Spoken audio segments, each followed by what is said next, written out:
एक ऐसा नेता जिसने सत्ता को नहीं बल्कि शिक्षा को अपनी सबसे बड़ी विरासत बनाया। एक ऐसा जननायक जिसने गरीब बच्चों के हाथों में किताब थमाई और उनके भविष्य को नई दिशा दी। भारत रत्न कुमारस्वामी कामराज का जीवन आज भी सेवा, सादगी और समर्पण का अनुपम उदाहरण है। भारत रत्न के कामराज की 124वीं जयंती आज Kamaraj English medium senior secondary school में श्रद्धा, सम्मान और सांस्कृतिक उल्लास के साथ मनाई गई। कार्यक्रम का शुभारंभ विद्यालय परिसर में स्थापित भारत रत्न के कामराज की प्रतिमा पर माल्यार्पण के साथ हुआ।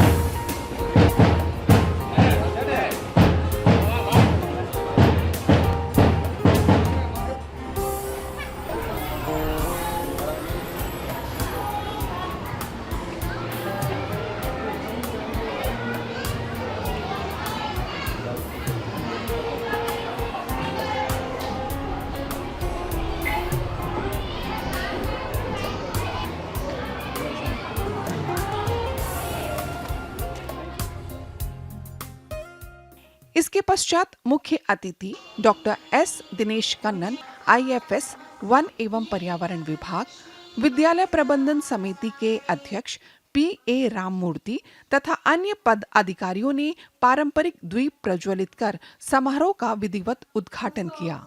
सभी अतिथियों ने भारत रत्न के कामराज के चित्र पर पुष्पांजलि अर्पित कर उन्हें श्रद्धा सुमन अर्पित किए।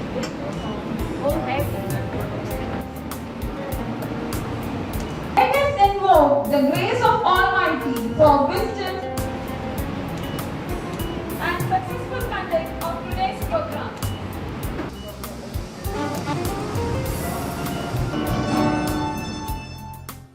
विद्यालय के प्रधानाचार्य बीना ने सभी अतिथियों, अभिभावकों, शिक्षकों और विद्यार्थियों का स्वागत करते हुए कहा कि कामराज का जीवन हमें शिक्षा, सेवा और ईमानदारी के मार्ग पर चलने की प्रेरणा देता है। Today, we all are assembled here not merely to celebrate the birth anniversary of a great leader, but to pay tribute to such a visionary who transformed the field of education in our country. He truly believed that every child should get the opportunity to receive quality education. His life was an example of simplicity, honesty, selfless service, and above all, dedication to the nation. So, on this great occasion, let us continue to draw inspiration from the life and ideals of Kamraj. On this occasion, I would like to appreciate the good effort of all the teachers attached to this institution, right from nursery and above. We got 100% result in class 10 standard during the last academic session and 91% in class 12 standard during the last academic session. And I would like to appreciate all the teacher in charges, the participants and the parents for their involvement, their guidance, because right before us soon, after the inaugural ceremony, our children will be presenting their talent. Their enthusiasm and the commitment will make this celebration meaningful and memorable too. It's a proud moment for all of us that our great institution, Kamraj English Medium School, has completed 32 years of glorious service to the society. It's a great achievement. We have started the class with only 24 children. Today, we have 1,612 children enrolled right from class nursery to class 12th. So, I sincerely express gratitude to all good management members right from the very beginning. We started this institution on 4th July 1993. The parents, the staff members, the students, and all the well-wishers, those who have supported us, those who have mentored us during this long journey of 32 years. इस अवसर पर मुख्य अतिथि का विद्यालय प्रबंधन और प्रधानाचार्य द्वारा पारंपरिक रूप से सम्मान किया गया।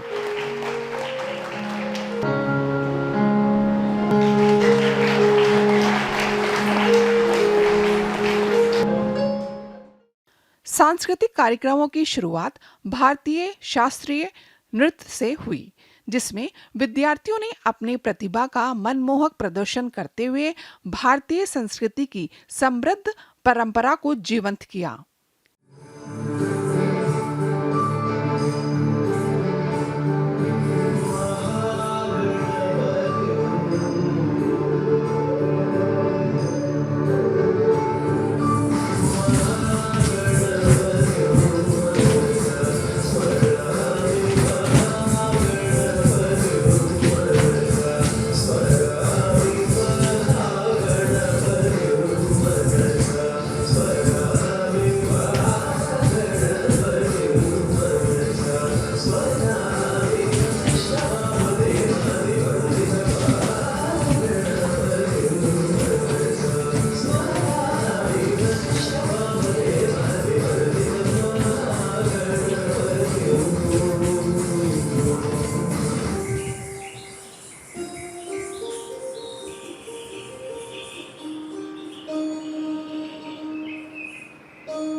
इसके बाद विद्यार्थियों ने भारत रत्न के कामराज के जीवन, उनके संघर्ष, स्वतंत्रता आंदोलन में योगदान तथा शिक्षा के क्षेत्र में किए गए ऐतिहासिक सुधारों पर आधारित प्रेरणादायी प्रस्तुतियां दी। Today, it is my privilege and honor to stand before you on this auspicious occasion of 124th birth anniversary of Sri Kumaraswamy Kamaraj, one of the India's greatest leaders, a visionary statesman and a champion of education. Sri K. Kamaraj was born on 15th of July 1903 in Virudhunagar, Tamil Nadu.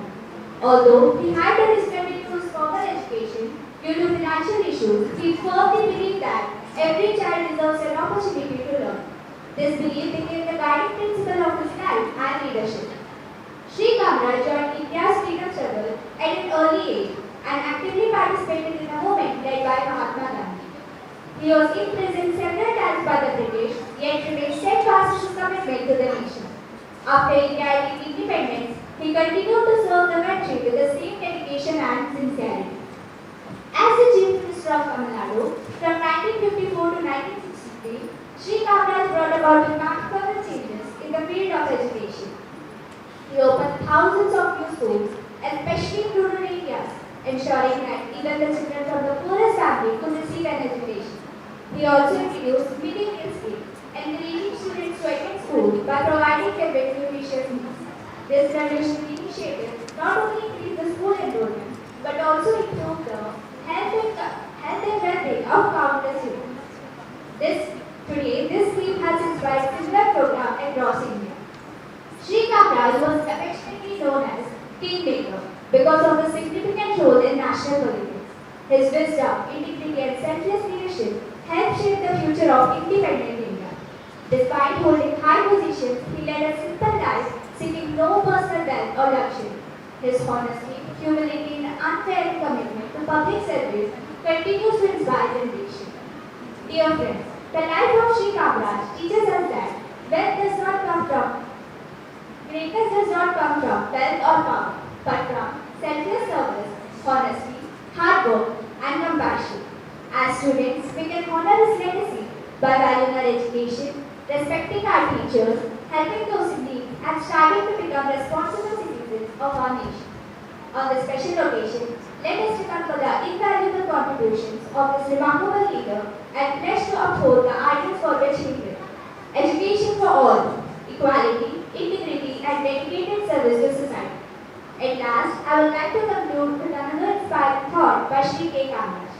The future of our nation lies in the classroom of today. So let us all work hard, learn sincerely, and contribute positively towards building a stronger, educated, and prosperous India.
देशभक्ति से ओतप्रोत समूह नृत्य ने उपस्थित सभी लोगों का मन मोह लिया।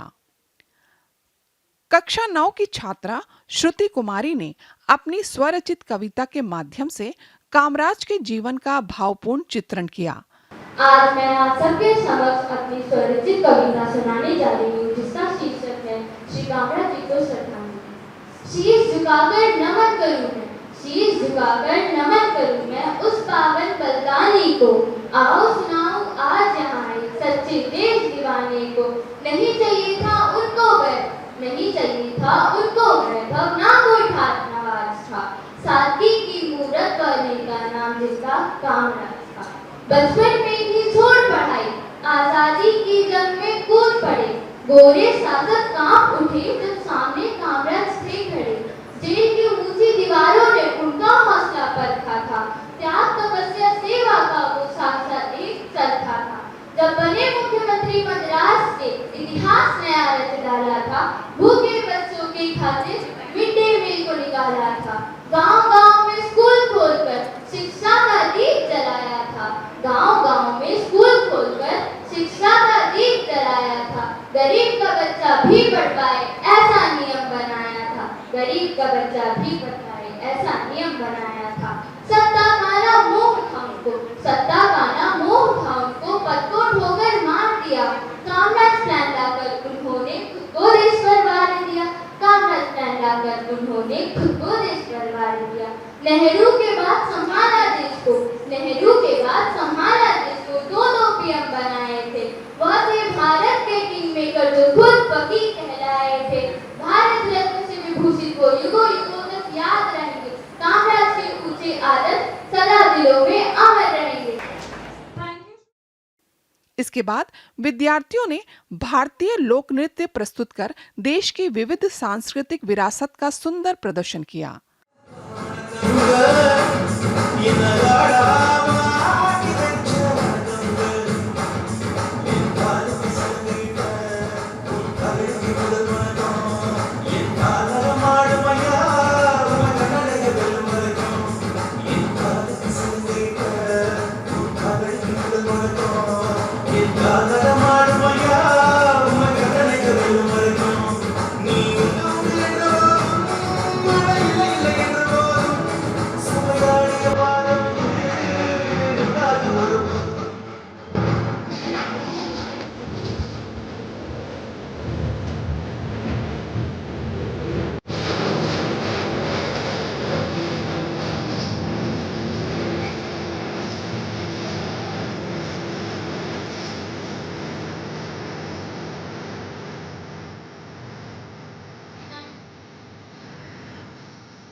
कक्षा 9 की छात्रा बी सरण्या ने तमिल भाषा में कामराज के जीवन और उनके आदर्शों पर प्रेरक वक्तव्य दिया। மண்ணில் பிறந்த மாமனிதர், மக்களின் இதயத்தில் வாழும் தலைவர், எளிமையை உயிரை சுமந்தவர், ஏழைகளின் வாழ்வை உயர்த்தவர், பள்ளி மணி ஒலிக்க, பசி ஓடி மறைய, கல்வி தீபம் ஏற்க வந்தார் நம் கர்ம வீரர் காமராஜர் ஐயா. 1903ஆம் ஆண்டு விருதுநகரத்தில் குமாரசுவாமி நாடாருக்கும் மற்றும் சிவகாமி அம்மாள் தம்பதியாருக்கும் பிறந்தார் காமராஜர் அவர்கள். சிறு வயதிலேயே தந்தையை இழந்தார். குடும்ப சூழ்நிலை காரணமாக 6ஆம் வகுப்பிற்கு பிறகு பள்ளியை நிறுத்த வேண்டிய சூழ்நிலை ஏற்பட்டது. ஆனால் அவர் படிப்பை நிறுத்தினாரே தவிர கற்றலை நிறுத்தவில்லை. புத்தகங்களையும் மக்களையும் தனது ஆசிரியர்களாக கொண்டு வாழ்க்கையை கற்றார். விடுதலை போராட்டத்தில் ஈடுபட்டு பல முறை சிறை சென்றார். நாட்டின் மீது அன்பு அவரை உண்மையான தேசபக்தராக மாற்றியது. 1954ஆம் ஆண்டு தமிழ்நாட்டின் முதலமைச்சராக அவர் போற்றி பெற்றார். அவர் அந்த பொறுப்பை அதிகாரமாக அல்ல, மக்களுக்கு சேவை செய்யும் ஒரு வாய்ப்பாக கருதினார். பள்ளி இல்லா கிராமம் கண்டால் பள்ளி கட்டித்தர நினைத்த தலைவர். பசி கொண்ட குழந்தையை கண்டால் உணவு தர நினைத்த தலைவர். அதிகாரம் கையில் இருந்தாலும் ஆடம்பரம் மனதில் இல்லை. மக்கள் நலம் ஒன்றே என்னும் மாற்றம் செய்தார் தமிழ்நாடு. காமராஜர் ஆட்சியில் ஆயிரக்கணக்கான புதிய பள்ளிகள் திறக்கப்பட்டன. தொடங்கப்பட்டன. ஏழை மாணவர்களும் பள்ளிக்கு செல்ல வேண்டும் என்பதற்காக நண்பகல் உணவு திட்டம் விரிவுபடுத்தப்பட்டது. விவசாய கல்வி ஆகிய அனைத்து துறைகளிலும் தமிழ்நாடு முன்னேறியது. அவர் தனக்காக எதையும் சேர்த்துக் கொள்ளவில்லை. மக்களுக்காகவும் நாட்டிற்காகவும் மட்டுமே அவர் வாழ்ந்தார். அதனால் மக்கள் அவரை அன்புடன் கர்ம வீரர் என்றும் கல்வி கற்றிருந்த தலைவர் என்றும் அன்புடன் அழைக்கின்றனர். ஐயா, உங்களுக்காக ஒரு கவிதை. பிறந்தவர்கள் பலர், பிறர்க்காக வாழ்ந்தவர்கள் சிலர், பதவியில் இருந்தவர்கள் பலர், பதவியை பெருமைப்படுத்தியவர் ஒருவரே. அவர்தான் நம் கர்ம வீரர் காமராஜர் ஐயா. மண்ணில் விதைத்த ஒரு சிறு விதை நீங்கள் மக்கள் மனதை ஆலமரமாக வளர்த்தீர்கள். பட்டங்களால் நீங்கள் உயரவில்லை, பண்புகளால் நீங்கள் உயர்ந்தீர்கள். அதிகாரத்தால் ஆனவில்லை, அன்பால் உலகத்தை வென்றவரே. யாரும் கேட்காத போது அதன் மௌன குரலை கேட்டு பள்ளியின் வாசலை திறந்தீர்கள். ஒரு குழந்தை கையில் புத்தகத்தை வைத்தீர்கள், அறிவின் புத்தகத்தை தந்தீர்கள். நீங்கள் நடக்கும் பாதையில் சாலையில் ஒவ்வொரு ஏழை மாணவனின் எதிர்கால பயண தோற்றம். வெள்ளை கட்டியே அமர்ந்தீர்கள், ஆனால் உங்கள் உள்ளமே வானத்தின் பெருமையை விட தூய்மையானது. கையில் செல்வம் இல்லை, இதயத்தில் சுயநலமும் இல்லை, ஆட்சியில் ஆடம்பரம் இல்லை, ஆனால் மக்கள் மனதில் என்றென்றும் அறியாத இடம் உண்டு. அவரே நம் காமராஜர். உழைத்தால் உயரலாம், உண்மையால் நிலைக்கலாம், எளிமையால் அனைத்து மக்களின் இதயத்தில் விடலாம். நமக்கு அவர் கற்றுத்தந்த பாடம் அல்லவா இது? அடடடா, தர்மபுரி, உங்கள் பேர் 16 படிப்பதில்லை, 16 உங்கள் பேர் படிக்கின்றது. காலம் மாறலாம், தலைமைகளும் மாறலாம். காமராஜர் என்ற ஒளி விளக்கு மட்டுமே நம் நெஞ்சில் என்றென்றும் அடையாது. சூரியன் மறைந்தாலும் ஒளி மறைவதில்லை, மலர் உதிர்ந்தாலும் மனம் குறைவதில்லை. காமராஜர் மறைந்தாலும் அவர் செய்த நற்செயல்கள் என்றென்றும் கிடையாது. எளிமையின் முகம் காமராஜர், நேர்மையின் உருவம் காமராஜர், தமிழகத்தின் பெருமை காமராஜர். அவரை போற்றும், அவர் வழியில் செல்வோம், கல்வியால் நாட்டை உயர்த்துவோம் என்று கூறி விடைபெறுகிறேன். நன்றி, वणक्कम। कार्यक्रम का एक विशेष आकर्षण विद्यार्थियों द्वारा प्रस्तुत नाट्य मंचन रहा।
என்ன சொல்லிருக்கா?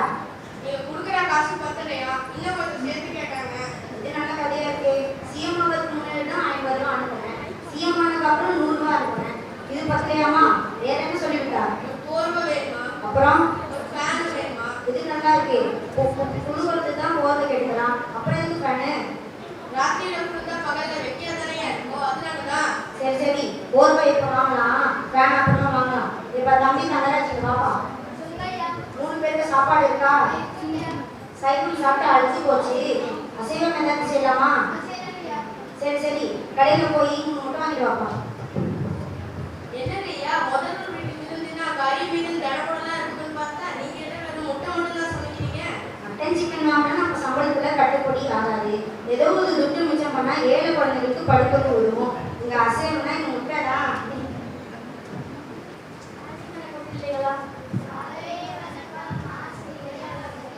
இன்னைக்கு நம்ம பள்ளிக்கு யார் வந்திருக்காங்க தெரியுமா? இன்னைக்கு நம்ம பள்ளிக்கு முதல்வர் தான் வந்திருக்காங்க. உங்கெல்லாம் உற்சாகப்படுத்த முதல்வர் வந்திருக்காங்க. அவர்கள் ஒரு சில வார்த்தை பேசுவாங்க. அன்போடு கேட்கும். அப்புறம் பிள்ளைங்களா எப்படி இருக்கீங்க? சரி சரி, உட்காருங்க. இப்போது நம்மளோட முதல் குறிக்கோள், நாட்டுல வறுமையை ஒழிக்கணும், அறியாமைய போக்கணும். ஒரு நாட்டுல படிப்பறிவு இல்லாம இருந்தா அந்த நாடு உருப்படுமா என்ன? அதனாலதான் நாடு முழுக்க 50,000 பள்ளிக்கூடங்களை திறந்து வைக்கணும்னு திட்டம் போட்டிருக்கோம். சின்ன பிள்ளைங்க எவ்வளவு தூரம் நடந்து போறீங்க? அவ்வளவு தூரம் நடக்க விட்டா கலப்புல தூங்க மாட்டீங்க. அப்புறம் எப்படி படிக்க முடியும்? அதனாலதான் 1 மைலுக்கு ஒரு ஆரம்ப பள்ளி, 3 மைலுக்கு ஒரு இடைநிலை பள்ளி, 5 மைலுக்கு ஒரு உயர்நிலை பள்ளி திட்டம் போட்டிருக்கோம். முடியும், நம்மளால முடியும். ஒவ்வொரு கிராமத்திலும் செயல்படணும்னு. எதிரிகள் இப்போது நம் பிள்ளைய தூக்குங்க. என்னாச்சு? காலையில என்ன சாப்பிட்ட? மந்திரி வராதுன்னு கூட்டணும்னு பிள்ளைய சாப்பிடாம இழுத்து வந்துட்டியாரு. ஏன்பா சாப்பிடல? எதனால அவங்க நீங்க கூப்பிட்டுருக்கேன்னா, ஒரு மீட்டிங்காக கூப்பிட்டுருக்கேன். நம்ம ஊர் கொடுத்துறோம். இதுபடி கணக்குல இருங்க. ஏழை பிள்ளைங்க பசி வேற என்ன செய்வாங்க? கல்லு குடிக்க மாடு மேய்க்க போயிடுவாங்க. எனக்கு ஒரு மத்தியானம் சோறு போட்டா பிள்ளைங்க வருது அதிகம். ஆண்டு வருமானத்துல 4 ஒரு பகுதியில அதாவது 10 கோடி ரூபாய் கல்விக்காக செலவு பண்றோம். இன்னும் அதிகப்படுத்தணும்னா வரி அதிகப்படுத்த தவிர வேற வழியே. உசவரி விதிச்ச ஜனங்கள் அரசு மேல அதிருப்தி ஏற்படும். எப்பவுமே ஓட்டு பேங்க மனசுல வச்சுட்டு இதெல்லாம் பார்க்க கூடாது. மக்களுக்கு நல்லது செய்யணும், நம்ம சந்ததி நல்லா இருக்கணும். அது படிக்க வந்தா அந்த பாப்பா நம்மள சும்மா இருப்பாங்களா? உடனே இந்த பாருங்க, கவர்மெண்ட்னால எவ்வளவு முடியுமோ அவ்வளவு காலம் வரைக்கும் பள்ளி பிள்ளைங்களை மத்தியானம் சோறு போட்டு படிக்க வைக்கணும். அப்படி இல்லைன்னு ஒரு நிலை வந்ததுன்னா என்கிட்ட சொல்லுங்க. இந்த திட்டத்துக்காக நான் ஊரா போய் பிச்சையாலே எடுத்து வரேன். காமராஜர் எளிமை, நேர்மை மற்றும் தன்னலமற்ற சேவை ஆகியவற்றை உயர்ந்திருக்கிறார்கள். மக்களின் நலனுக்காக வாழ்நாள் முழுவதும் உழைத்த மகத்தான தலைவர். அவருடைய வாழ்க்கை நமக்கு உழைப்பு, ஒழுக்கம் மற்றும் சேவை மனப்பான்மை கற்றுத் தருகிறது. காமராஜரின் பாதையில் நடப்போம். கல்வியால் உயர்வோம். நாட்டிற்கு நல்ல குடிமக்களாக விளங்குவோம். நன்றி, வணக்கம். समारोह के दौरान शैक्षणिक सत्र में उत्कृष्ट प्रदर्शन करने वाले विद्यार्थियों को मुख्य अतिथि एवं अन्य गणमान्य अतिथियों द्वारा सम्मानित किया गया।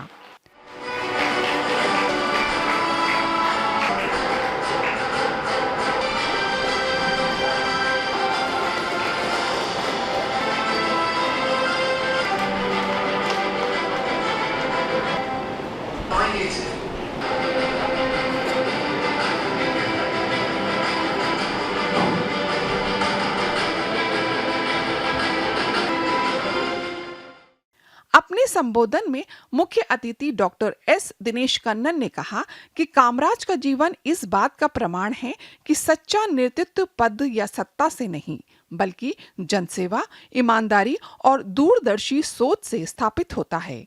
कामराज जी के बारे में बोलना है तो फर्स्ट एंड फॉरमोस्ट थिंग कि सिंपलिसिटी, उतना सिंपल है वो तो कोई कंपेयर ही नहीं कर सकता है। इसीलिए उनका नाम तो ऐसे ही हम लोग बोलते हैं कि इस the Gandhi of southern India बोलकर हम उनको बोलते हैं, उतना सिंपल मैन है। दूसरा, ही इज़ एन अनलर्नड जीनियस, पढ़ाई ज़्यादा नहीं किया है। हमारा प्रोग्राम में भी बीच में बताया था कि वो तो ज़्यादा पढ़ नहीं पाया बोलकर, उनका फिनेंशियल प्रॉब्लम भी एक रीज़न है। दूसरा रीज़न है कि उनका ग्रैंड फादर एंड फादर दोनों का डेथ हुआ है when he was around 7 years old। पापा भी नहीं था, दादा भी नहीं था, इसीलिए वो तो मम्मा और सिस्टर को देखने के लिए वो तो पढ़ाई से छोड़ के अपना नौकरी पर आ गया। इसीलिए उनको पता है कि पढ़ना है वो कितना इम्पॉर्टेंट है, स्टडी का इम्पॉर्टेंस उनको पता है। सो he has put lot of his effort in his life to improve the education system। अब मिड डे मील का बात कर लीजिए, आज का दिन में सभी हमारा देश में सब जगह पर चलता है, बट उसको शुरुआत किया था हमारा परिंदलेवर के कामराज जी ने, तमिलनाडु में शुरू किया था। उसके बाद तो अभी सब जगह पर वो तो आ गया है। दूसरा भी एक छोटा सा एक इन्फॉर्मेशन आपको मैं शेयर करना चाहता हूँ। कामराज जी तो चीफ मिनिस्टर था तमिलनाडु में उसी टाइम चीफ मिनिस्टर के पास 10 सीट का कोटा है मेडिकल सीट देने के लिए। आजकल सब लोग तो नीट लिखते हैं, आप लोग नीट ख़त्म होने के बाद तो आपका रैंकिंग के हिसाब से कॉलेज तो मिल जाता है। कुछ लोग अपना कोई पर्सनल रीज़न होगा, कुछ भी इश्यू होगा, उसी टाइम सीएम चीफ मिनिस्टर का कोटा से 10 सीट दे सकता है। वो ये टाइम में उनका सेक्रेटरी उनके पास आया, वो बोला था कि सर मेरे पास आज का दिन में 200 एप्लीकेशन है, बट देना तो है सिर्फ 10 सीट देना है, इसको कैसे देना है मेरे को कुछ समझ नहीं आया बोलकर बोला है। कामराज जी ने यही ज़्यादा कुछ सोचा नहीं है, सिर्फ एप्लीकेशन लिया, 200 एप्लीकेशन लेने के बाद तो ऐसे ही दे के इमीडिएटली 10 एप्लीकेशन अलग करके दे दिया, सिर्फ ये 10 बच्चों को दे दो आप मेडिकल सीट, बाकी को देने की ज़रूरत नहीं है। सेक्रेटरी क्यूरियस तो रहता है, इतना पढ़ाई लिखा आदमी है, हमसे नहीं हो पा रहा है 10 एप्लीकेशन अलग करने के लिए, किसको मेडिकल सीट देना है बोलकर, बट हमारा सीएम साहब तो इतना जल्दी कर दिया बोलकर वो इंक्विजिटिवनेस में वो पूछा था कि सर मेरे को एक सवाल है, हमारा पास 200 एप्लीकेशन था, उसमें 10 एप्लीकेशन आप कैसे सेलेक्ट किया बोलकर पूछा था। उसका तो हमारा कामराज जी का जवाब सिंपल था, मैं तो सिर्फ 200 एप्लीकेशन को देखा, 200 एप्लीकेशन में कहीं भी पेरेंट्स का सिग्नेचर का जगह पर किसी का अंगूठा था, थंब इम्प्रेशन था, सिर्फ मैं वो 10 आदमी को मैं सेलेक्ट किया था। उसका कारण यही है कि ऐसे वाला बच्चा 10 लड़का आज का दिन में मेडिकल सीट मिलता है, वो डॉक्टर बनता है तो वो तो ज़रूर अपना गाँव पर जाएगा, एक गाँवों का हेल्थ सिस्टम ठीक रखेगा। बाकी लोगों को हम किसी को देने से क्या होगा, वो तो अपना पापा का क्लिनिक में वो भी उधर ही बैठ जाएगा, सिटी में बैठेगा, कोई भी अंदर नहीं जाएगा। ऐसा वाला बच्चों को हम सेलेक्ट करना है कि who are eligible and who are able to serve for the society के लिए काम करने वाला बच्चों को ही देना है बोलकर सोच के उन्होंने दिया है। ये तो एक एग्जाम्पल है। अभी तो बच्चा आप लोग के सभी 12th का बच्चा लोग के, और सिर्फ 8 महीने बाकी है आप लोगों को, ये ख़त्म करके आप लोग कॉलेज पर जाने वाला है। दुनिया में अब कोई भी आदमी से पूछ लीजिए आपका ज़िंदगी में ब्यूटीफुल लाइफ क्या है बोल के पूछ लीजिए, सभी बोलेगा स्कूल लाइफ बोल के बताएगा। बट आज का डेट में बच्चा लोग के आप लोगों से पूछने से आधा भी नहीं बोलेगा मेरा स्कूल लाइफ अच्छा नहीं है बोलकर। बट आप लिख के रख दीजिए, 10 साल के बाद आप लोग की खुद बोलेगा मेरा school life was a beautiful period in my life बोलकर, क्योंकि स्कूल आपको इतना सिखा रहा है, इतना आपको करने के लिए मौका दे रहा है। दूसरा एक चीज़ है, आप लोग आपका स्कूल को बगल वाला स्कूल से कंपेयर करता भी होगा, उसी में आप लोगों का ये होगा कि हमारा स्कूल इतना स्ट्रिक्ट है, इतना डिसिप्लिन है, बाकी स्कूल में तो उतना फ्री छोड़ता है बोलकर आप सोच सकता है। बट वो भी लिख के रख दीजिए, 10 साल के बाद ये डिसिप्लिन आपको नौकरी दिलाने में, आपको सोसाइटी में अच्छा नाम लेने में ज़रूर मदद करेगा। ये वाला चीज़ अभी पता नहीं चलेगा, 10-15 साल के बाद पता चलता है। इसीलिए कोई भी नॉलेज सिर्फ पढ़ाई करके सक्सेस कभी नहीं होता है, डिसिप्लिन के साथ नॉलेज कभी भी होता है, वही तो लोगों को सक्सेस दिलाता है। वो नॉलेज लेने वाला जगह है स्कूल, उसी में आप नॉलेज ले लीजिए, लेके बाहर आके अपना डिसिप्लिन के साथ अपना ज़िंदगी बढ़िया से होना चाहिए। पढ़ाई करना है आसान काम बोलकर लोग बोलेगा, बट बच्चों को बोलने से आप लोग बताएगा कि वो तो बहुत मुश्किल है बोल के। पढ़ाई तो थोड़ा मुश्किल तो है, बट कैसे पढ़ाई करना है वो थोड़ा मेहनत का पार्ट है, इम्पॉर्टेंट है। एक चीज़ मैं आपको जस्ट याद और गाइड करना चाहता हूँ, आप कितना भी पढ़ाई कर लीजिए, कितना भी अच्छा बच्चा होने दीजिए, कितना भी स्टूडियस ब्रिलियंट कुछ भी होने दीजिए, आप एग्ज़ाम टाइम में वो 3 घंटे आप क्या लिखता है वही तो आपका लाइफ को डिसाइड करता है। वो 3 घंटे में आप अपना प्रयास, अपना डेडिकेशन वो पेपर में आप कैसे देते हैं उसका ऊपर है। कुछ बच्चा होगा अच्छा पढ़ाई तो करता होगा, लिखने में थोड़ा कमती हो गया तो उनको मार्क तो मिलेगा नहीं है। इसीलिए मेरा सिंसियर सजेशन आप लोगों को यही है कि आप पढ़ाई करते हैं, वो 3 घंटे एग्ज़ाम लिखने के लिए पढ़ाई करता है, वो 3 घंटे में एक भी मिनट, एक भी सेकंड वेस्ट नहीं करना है। क्लास में अपना टीचर क्लास लेने के टाइम आपका सोच इधर उधर जाते रहेगा, तो कुछ सोच होगा कि आज का क्रिकेट मैच का क्या हुआ, कल का वर्ल्ड कप का क्या हुआ, कुछ ना कुछ दिमाग इधर उधर जाते ही रहता है। ऐसा वाला सोच एटलीस्ट एग्ज़ाम में बिल्कुल नहीं होना चाहिए। एग्ज़ाम 3 घंटे है, 3 घंटे आपका पूरा की पूरा एफर्ट आंसर शीट लिखने में रहना चाहिए। हो सकता है अब तो 2 घंटे में ख़त्म कर दिया, 3 घंटे का एग्ज़ाम था आप 2 घंटे में ख़त्म कर दिया, 1 घंटे बाकी है, फिर भी उसी टाइम आप बंद करके ऐसे ही बैठो मत, अपना आंसर शीट को दोबारा पहले वाला लाइन से पढ़ाई करो, सोच लो, क्योंकि आप तो 1 साल पढ़ाई किया है, इसलिए आपका दिमाग में कुछ न कुछ चीज़ कहीं ना कहीं बैठा ही होगा। ऐसे नहीं है कि मेरे को बिल्कुल मालूम नहीं है बोलकर नहीं बोल सकता है, कहीं ना कहीं बैठा होगा। आप थोड़ा सोच में टाइम देने से एग्ज़ाम हॉल में आपको ज़रूर आंसर मिलने का चांस तो है। एक ऑब्जेक्टिव आपका करेक्ट हो सकता है, नहीं तो एक डेरिवेशन आपको ठीक हो सकता है, थोड़ा सोचना है। इसीलिए एग्ज़ाम हॉल में जाके बिल्कुल मेरा काम हो गया बोलकर बंद करके नहीं आना है। 3 घंटे है, 3 घंटे कंप्लीट अपना एफर्ट डालना है। द सेम चीज़ आपका पढ़ाई में भी होना चाहिए। अब कुछ भी पढ़ता है ठंडा दिमाग में बढ़िया से पढ़ना है। ये दुनिया में कोई भी ऐसे आदमी नहीं है कि एक बार पढ़ाई किया वो सबसे टॉपर बन गया बोल के नहीं है। सब लोग 1 बार का 2 बार, 2 बार का 3 बार, कितना बार आप रिपीटेडली पढ़ते रहता है, आपका सोच उसके हिसाब से बड़ा हो जाता है। उसमें कुछ लोगों का अलग अलग तरीका हो सकता है। कुछ बच्चा होगा कोई ना कोई बोलता है, वो सुनने में उनका दिमाग अच्छा काम करता होगा। कुछ बच्चा होगा वो पढ़ने से उनका याद में रखा होगा। कुछ बच्चा होगा उनका रिपीटेडली पढ़ने से बढ़िया से याद रखा होगा। इसीलिए मेरा बोलने का यही है कि at any point of time don't compare yourself with other student। एक individual is having some unique character। आपके पास क्या यूनिकनेस है वो दूसरे के पास नहीं रखेगा।